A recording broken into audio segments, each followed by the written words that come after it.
This podcast is for informational purposes only and is not provided as financial, legal, or any other advice. The information is not investment advice or an offer to buy or sell any securities or make any investment. The views expressed by guest speakers are their own, and any reference to third-party products, services, or information does not constitute an endorsement thereof by SNN or its affiliates. SNN expressly disclaims all liability for any individual's use of the information presented in this podcast.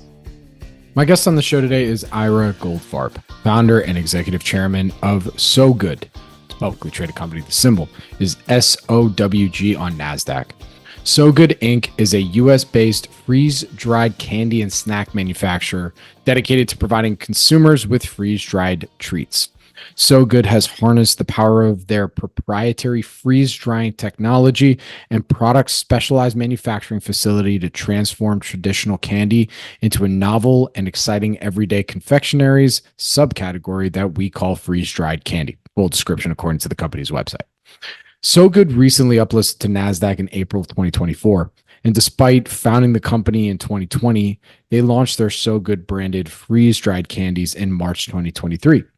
I invited Ira on to better understand the history of Sow Good and why they decided to launch a freeze-dried candy brand, what makes their candy and manufacturing process unique and different compared to their peers, what's stopping larger candy conglomerates from entering the freeze-dried candy space, and Ira's 3 to 5 year vision for the company.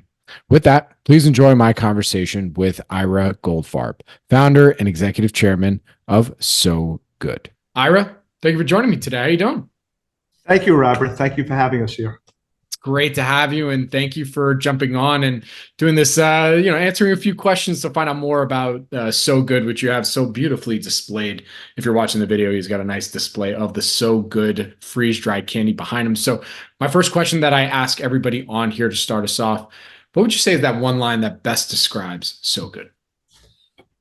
Sow Good is a trailblazing US-based freeze-dried candy manufacturer dedicated to providing consumers with an innovative and unique freeze-dried candy. I know it's a little long, but no, dude, listen, there was lots of great adjectives in there. Look, you got to make trailblazing. So we're gonna help me out there. Thank you. Yeah, no, of course. Look, it wouldn't be a one-liner if you didn't have at least an over/under of 4 adjectives to describe how good the company is. I mean, let's be real, right? I appreciate that. So Ira, my next question then, let's take a look back at the company's history. When was the company founded, and what would you say was the original thesis for its founding? So Claudia and I founded the company in August of 2020. We were a pet treat company before that. We sold the company and we weren't going to retire, just not our mentality. We were looking around at the landscape, and one thing that we did better than anything else was freeze-dried. This is during the height of COVID. Nothing else is out there. And we were in Telluride, Colorado, just thinking what we could do next. And we thought freeze-dried candy would be perfect. So we knew the technology. We never did candy, but we heard about it very slightly at that point. And we decided we can disrupt the candy industry. Nobody has disrupted that candy industry in the last 30 years, and we thought we can do that.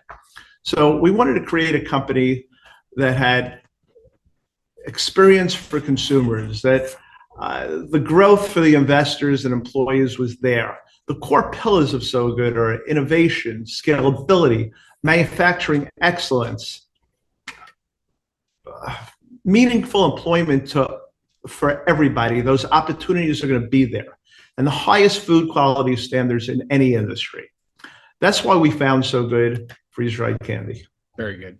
All right, so Ira, while you were, in the beautiful mountains of Telluride, which is that's a great place to go to think for sure. Yeah.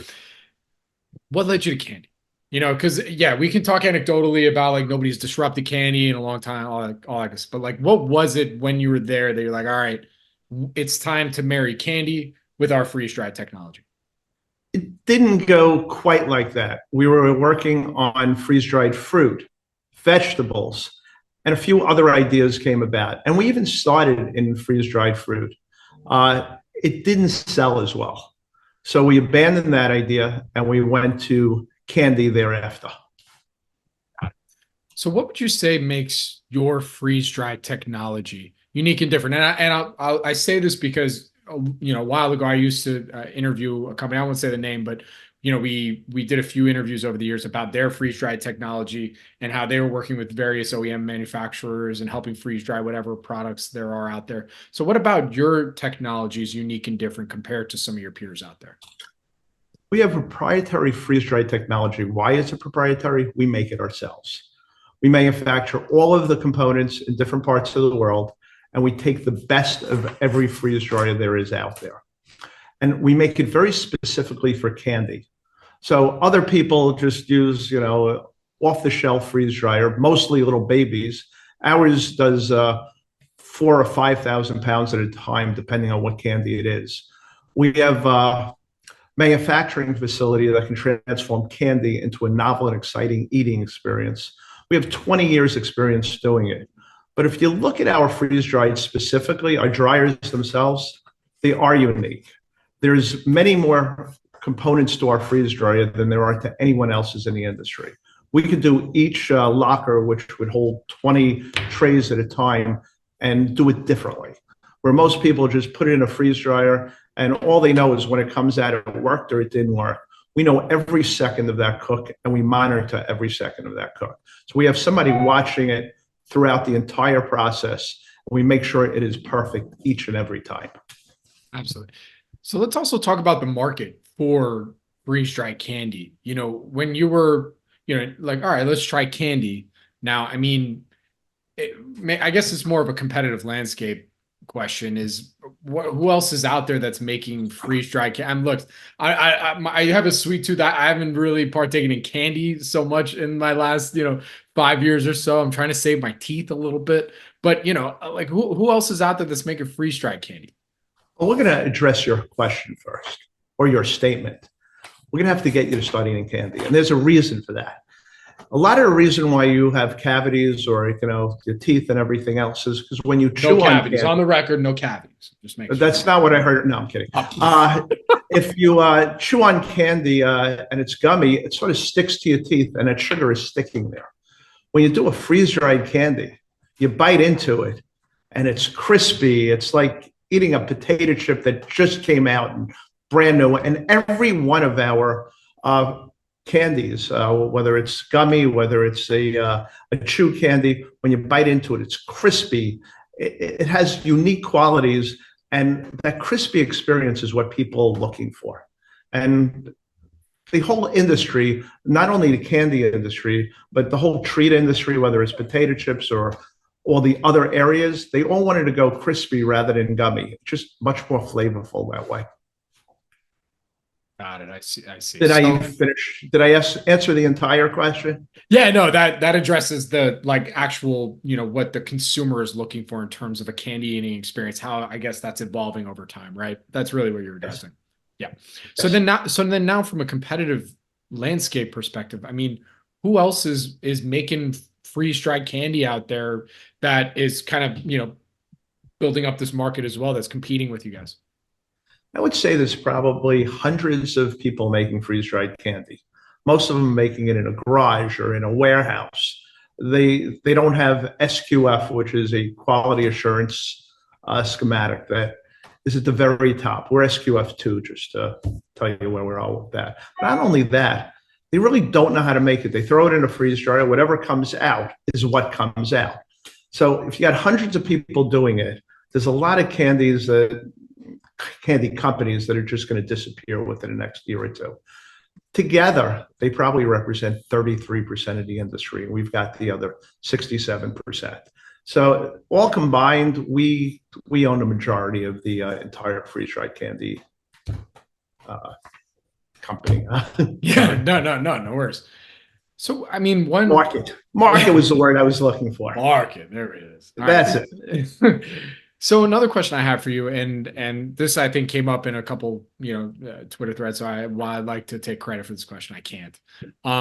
But do you see the freeze dried, not just candy, but the freeze drying of foods as more of a fad, or what about it has, I guess, stickiness or elasticity that this isn't something that's just going away, like freeze drying products and eating freeze dried fruit, whether it's candy, vegetables, whatnot, is here to stay? Let me address candy first. Why we know it's not a fad, not only think it's not a fad. If you take our candy and put it against the conventional candy, it's gummy. You put it down and you have 50. We've done this, by the way. We've had 10 people all the way up to 50 people doing taste testing. We win like 90% of the time when it comes to taste. When you chew on a gummy, it's great. At the beginning, you get this flavor. Thing is still chewing, there's no flavor left. Just like if you chew gum, in the beginning, at the first bite, it's flavorful, then that flavor just disappears. When you bite into one of our freeze-dried candies, take a gummy candy that turns into a crispy candy, the explosion of flavor that happens in your mouth is quick, it's exciting, you feel it, and then you finish eating it. And it's satiating. You don't need 40 pieces, you don't need to keep on chewing. It's done, you satiate yourself with very few pieces. So that's on the candy side. As a whole, the freeze-dried industry, it's much easier. One, it lasts longer. You can, if you package it right, it can last 25 to 30 years.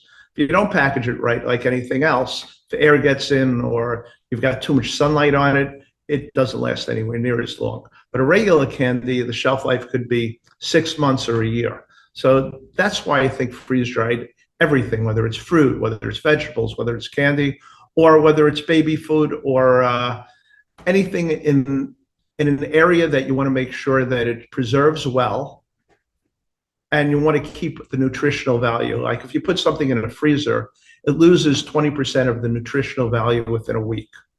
Freeze-dried anything keeps its nutritional value for 97% of its nutritional value for up to 5 to 10 years, and then slowly degrades, not like a freezer would degrade much, much faster, even after that 80%. I mean, at the end of the day, what's interesting about going into candy versus, veggies or fruit, it almost seems like you'd have to continually have to prove out like, oh no, the nutritional value is still there. With candy, like it's candy. This is what it is. Like, it's not, you're not eating it for your health. You're eating it because you want a treat. Right.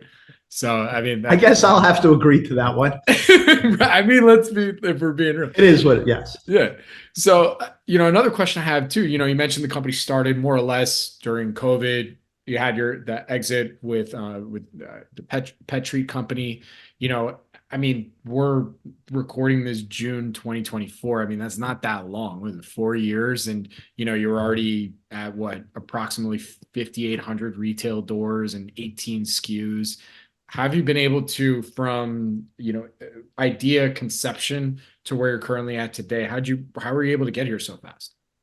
We really did it much quicker than that. In the last 18 months, we really went much more into candy. In the beginning, we were building a foundation. And we had to build the freeze dryers, we had to build out the facility, and to have an SQF2 facility at the level we have it at isn't built in a day. So it took us quite a while to build it out. And then the freeze dryers came in. It took a while to absolutely make the candy, and at that time also the fruit, to be the absolute best candy in the industry, or the best fruit in the industry at the time. So the R&D on that took a little bit of time. So another question that I wanted to ask you, I'm working off the investor presentation that was published on May 28, 24. And some of the key statistics, well, one, you just said, you launched the company back during COVID in 2020. And then, the actual candy launch date was March 2023, 18 product SKUs, the candies in approximately 5,800 retail stores. When we're specifically looking at the retail stores, I mean, who are some of the stores? Where can you find the candy, and how'd you get into some of these places? Well, right now they sort of seeked us out. Once they heard about us or they tasted it somewhere, the buyers seeked us out. But think about it: you can go to a Target, go to a Kroger, you can go to an Albertsons. You can even go to a Cracker Barrel or a Big Lots or Five Below, which is doing an unbelievable job with it. Absolutely. So you can also go to 7-Eleven and Circle K. And I'm sure if you give me another 30 seconds, I'll come up with 30 more. But that gives you a good round presentation of where you can go. So, I mean, again, there's other freeze-dried candies out there. And, you know, I mean, the obvious answer is, you know, whoever was the buyers were just like, okay, you know, So Good is better. But why else did they choose, let's say, a So Good to try out, you know, putting out more of these freeze-dried candy, maybe than some of your other competitors out there, which I'm sure there's a few of the competitors also in there too. But, you know, why? Just curious as to how this, it's fast. It's 18 months, right? Like, I mean, it's not very long. So, by the way, that's a great question. The other companies out there did get it into plenty of the retailers. What happened was they tasted ours and said, can we also put yours with the other ones in there? And they did. And eventually we displaced most of them because our candy was so much better. And after a little bit of time, and we're not talking about a lot of time here, they realized our candy sells better because it's just a better candy. So that helped a great deal. Our process is also very unique and efficient. We build the proprietary freeze dryers, as I said. We create the crunchiest and most flavorful treats in the entire market. We didn't stop there. Our manufacturing process is specifically built to optimize the perfect treat. And we operate at the highest level of food safety. So they're not, a lot of the big companies can't just buy from anybody. They have to buy from somebody that's SQF2 and has a QA, you know, their facility has some sort of schematic at that level. Absolutely. So look, the obvious devil's advocate next question I have to ask is, you know, let's say, you know, yeah, I get that there's the mode over your own manufacturing, you know, getting all this, but I mean, you did that relatively fast. Like, what's stopping one of these big old conglomerates saying, hey, you know, So Good's doing pretty good. Like, why don't we now start doing some freeze-dried stuff? And, you know, we'll get in there, we'll make the product better or whatever. You know, like what's stopping some of them? We've been doing it for 20 years. Mm-hmm. There's very few people in the entire country that has 20 years experience in freeze drying. So between Claudia and I and some of our people that were even at our old business, we really understand freeze drying. Not only do we understand freeze drying, we understood it at the level we could even build our own freeze dryers that are better than any in the industry. So that's not an easy task. A big company just can't, they're just not that nimble. Smaller company just wouldn't have the wherewithal to be able to pull that off, both financially and obviously the expertise. So absolutely. I think that keeps them out. Got it. So another question I have for you, and this I asked to all the management teams on here, and especially with you guys. I mean, you just went public, what, April 2024, so you're relatively new to public markets. You know, everyone's kind of now seeing all the numbers, you know, the company's market, all that kind of stuff. What, in the short time you have been public and talking to public company investors, what would you say investors maybe still get confused about when trying to think about their So Good thesis and putting it together? What's really beautiful about what we do is once they bite into the candy, they say, I got it, I understand. And it does make a difference. So that's what, when they bite, all their questions sort of disappear. The big question, as you asked, is it just a fad? And that always comes up, and we have to prove it out. There's another answer that I give quite often. One of the founder of It's Sugar, he has 150 stores, and it was asked to me in front of him, and he said, just tell them in the 80s, I kept on, they were asking me, is this sour candy just a fad? And he said, absolutely not. And he went heavy into it. That's what helped him build his business. And they kept on asking him that. Well, sour candy is the biggest thing in the industry even today. He said, once I saw what you did, you're going to be the biggest thing in the industry. No one sells even close to the amount that units per week per store that you guys do. It is over the top better than everybody else's. Absolutely. Can you give us some of those numbers? Is that are you allowed to? You can pull it out in Nielsen. I don't know if Okay. that would be appropriate for me to give you at this moment. No problem. So, you know, another question that I meant to ask you earlier, but I'm going to bring it up now. You know, is the strategy for the company just focused solely on marketing and manufacturing Sow Good branded products only? Or are you looking to also provide your manufacturing, packaging, freeze dry capabilities, maybe for some other brands that are like, hey, you know, you guys are doing it the best. Can you also do it maybe for a line of freeze dried products for us? You do have great questions. We only make our own brand.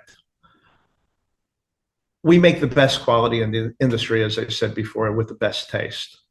What we want to do is become a household name. When you walk into a store and you're looking and you're thinking of freeze dried, you're not thinking of where's the freeze dried candy. You're going to think of where's Sow Good. Just as if you walk into a store and you're thinking, I need an adhesive bandage. You don't think I need an adhesive bandage. You think I got to get a Band-Aid. We're going to beat freeze-dried candy as Band-Aid is to adhesive strips. This is our goal, by the way. Not only is it our goal, we're starting to achieve it. I'm hearing it more and more now. They only want the Sow Good candy because it is different than everybody else's. It's just a crunch, a quality that a lot of them don't have. You can't just make it in an environment that's already moist and, you know, it's got X amount of humidity. We don't do that. Our environment where we package and do everything else is very, very low humidity where nobody else concentrates on that at the level we do. Absolutely. All right. Look, hey, I like a definitive answer like that. There you go. You know, there's no questions about it. No, it is so good all the way. That's it. You know, so I appreciate that. You know, another question that I have, and I ask this to every management team on here as well. You know, in your opinion, what would you say are some of the company's downside risks outside of execution, of course? But you know, what else should people maybe be aware of when thinking about Sow Good? Take our eye off the ball. As long as we execute and we continue to execute at the level we're doing it today, I think we're on pretty stable ground. I don't see where there could be a problem. I don't see the economy, if it turns, hurting us one bit, because candy always does better in a tougher economy. Our source of goods, we're even dealing with that. We source our own goods also, where we don't have to worry about any specific brand or anybody else. We're working with specific manufacturers to get it. I guess if there was a complete sugar shortage in the entire world, then maybe there would be a problem. We do get ahead of things, but I don't think we could be that far ahead of an entire world problem with sugar. Outside of that, I don't have a good answer to that, but I'm trying to give you one. No, I mean, at the end of the day, like the standard answer is execution, right? Is just making sure you're continuing to win more contracts with various retailers, right? Coming up with more SKUs that, you know, not losing quality control as you grow and making sure that you can manage the capacity for some of the, you know, as new stores come online. Right. You hit it on every one of them. Okay. But we've got to be innovative. We have an extensive R&D department. We have 5,000 square feet in this facility that's dedicated to just R&D. It has its own freeze dryer in there. So we are staying ahead of the curve when it comes to innovation in the freeze-dried candy sector. So I also have to ask you a question here, and I apologize for not trying the product yet, and I'm sure I will very shortly. But I mean, how do you freeze dry ice cream? I mean, I'm seeing this on the deck. Like, you got a Neapolitan in there. That's what I want to try. Like, what? How do you do that? Freeze drying ice cream does it's sort of mind-boggling. How do you take something that was frozen, turn it into a solid, and it never melts in between? That's what freeze drying does. It takes a solid, and it never becomes it never melts. It goes from an absolute solid and it goes into a vapor. So it doesn't have a melting point. So if you would think of ice and then water and then it's gone, you know, that's what we do. So we take the frozen molecules inside an ice cream and it turns to a vapor, never melts, never a liquid. And that's why it never melts. And we're doing it at 40 degrees below zero We're doing with a vacuum that would be like if you were on Mars. So it would be an atmosphere, none in there. And then there's introduction to 100 to 150 degrees of heat all at the same time. And that's how it's accomplished. I know it's a little more technical than that, but I'm trying to give the layman's answer. No, I appreciate. Listen, that was more of a fun question, right? Because I'm just freeze drying ice cream. Like, you want to talk like out of the box like that. Like, what is this? And who knows? Maybe I'm just ignorant. Never had a freeze dried ice cream before, but it was new to me. So now you got to taste it. So not right now, but so this is what it looks like. For those watching the video, yep. So this is a strawberry shortcake in reality. So it is phenomenal. When you bite into it, it sort of tricks your mind. You bite into it and it's solid, it's crunchy. And a few seconds later, wow, this is ice cream. Wait, it's not cold. Wait. And it really tricks your mind. And it is phenomenal. Oh, that's cool. And it's shelf stable, which is great. Doesn't have to go in a freezer, just on a shelf. That's a trip. I definitely want to try that. All right. Next question for you here. In Q1 2024, you reported net income positive, approximately 500,000 as compared to Q1 2023, when you reported a net loss of approximately 1.4 million. With this bit of news, in your opinion, how does the company plan on continuing to stay profitable while also focusing on growth? We're very disciplined with our cost structure. We run an incredibly lean and efficient manufacturing process. As we scale, we'll always be profitable and efficient, and our efficiencies and lean environments will always be kept in mind. So we don't just let go. We don't know how to have a run rate, a loss rate, or anything else. We're always going to be profitable, and that's both Claudia's and my mentality. I mean, there's difference between making the statement and then also the mentality, right? So, I mean, let's say there was a quarter or two where, there was a manufacturing hinky or something like that. I mean, do you have built-in either capacity or things in place for just in case something were to go wrong and, just making do? I don't know. Do you see where I'm going? Good question. Yeah. We're building redundancy. So we just opened a 324,000 square foot facility. We also kept the other facilities. So we're going to be manufacturing in 2 different facilities. And that is our redundancy when it comes to manufacturing. We stay ahead of the curve when it comes to supplies coming in. So there won't be a supply shortage. There could be if it lasts for X amount of time. There was a COVID that happened and there were supply issues. We're trying to stay way ahead of that. And we're doing more and more each day. So I think we could handle it without ever being at a loss. I mean, it was part of the reason of going public to, I mean, you tell me, like, what were some of the reasons for going public? Was assuming expanding capacity? Love to hear more there. We wanted to build something this time that was very special. We wanted to give our employees a shot at being part of something much bigger.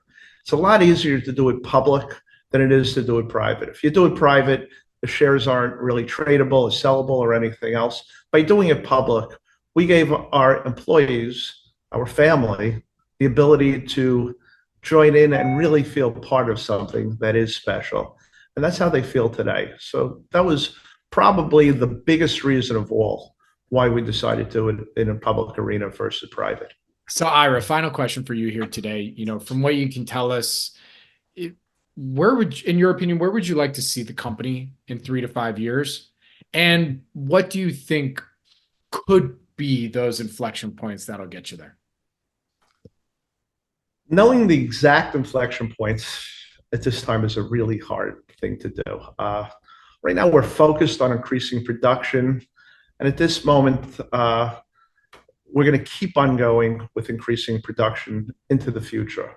Right now, as I said earlier, we moved into 324,000 square feet. All combined with our other facilities, we're at 400,000 square feet. And why we did that is because we see plenty of runway ahead of us. All right. I mean, are we just continuing to add more SKUs? I mean, is the ultimate goal, and feel free to answer this, as you please. You can tell me to screw off when I ask it, of course. But I mean, is the goal to grow it to a certain, let's say, revenue number that attracts you from some of these, bigger confectionery conglomerates? Or is it to say, no, we want to be the next conglomerate that is, for the freeze dry community, that's looking at maybe some other ones that are doing interesting things and acquire them? What is the thought process? Truthfully, anything can happen in the future. Fair But enough. Claudia and I have talked about that a lot. We're really not looking to sell. Every year we're growing, or right now it's quarters as you're concerned, but we look at it every year. We're going to be growing at such a high level. I don't know why we would want to sell. They'd never give us what we'd be worth 6 months from now, forgetting about a year from today. So why would we do that? If you go a year from today, what it would be worth, a year after that. So I don't see why we would ever sell. We really enjoy what we're doing. We are manufacturers at heart. That's what we do best. And I think that's what we're going to continue to do best. And we love, with our employees and waking up in the morning. And I don't think everybody in this country could say they love waking up in the morning and getting to work. I think that's a great place to end it. Ira, where can our audience go and find more information on Sow Good to follow along, get the updates and everything? Look at SOWGinc.com and you can find it there. By the way, thank you so much for interviewing us today. And it's really appreciated. No, pleasure was all mine, Ira. I really do appreciate it. Thank you again for jumping on and answering a few of my questions here. Good luck, stay safe, and I look forward to our next update. Beautiful. Thank you. This podcast is for informational purposes only and is not provided as financial, legal, or any other advice. The information is not investment advice or an offer to buy or sell any securities or make any investment. The views expressed by guest speakers are their own, and any reference to third-party products, services, or information does not constitute an endorsement thereof by SNN or its affiliates. SNN expressly disclaims all liability for any individual's use of the information presented in this podcast.